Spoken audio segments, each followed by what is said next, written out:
E siamo in attesa, come insomma potete immaginare, un po' tutti, per così dare l'ultimo saluto ad Adriano. La comunità è partecipe, la comunità è in attesa e la comunità anche così mi ha sollecitato insomma, che se fosse possibile che le ossequie fossero qui a Ponte San Nicolò.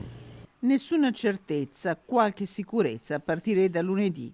La comunità di Ponte San Nicolò spera di poter dare l'ultimo saluto in questa chiesa ad Adriano Scandellari, l'ingegnere di Enel Green Power, morto nell'esplosione alla centrale idroelettrica di Bargi.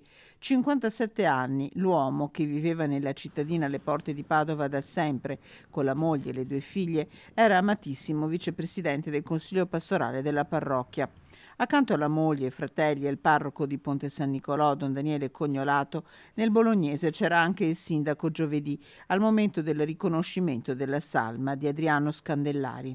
Rappresentavo la comunità e avevo comunque eh, sì, l'onore di rappresentare tutto l'abbraccio che la comunità di Ponte San Nicolò dà in questi tragici momenti alla famiglia. La famiglia è chiusa nel silenzio. Accanto all'anziano padre, il fratello sacerdote di Adriano, don Leonardo e la sorella Raffaella. Nel frattempo restano stabili ma gravi le condizioni dei 2 feriti veneti nell'esplosione. L'ingegnere padovano Stefano Bellabonna, ricoverato a Parma, e il veneziano Sandro Busetto, ricoverato a Pisa.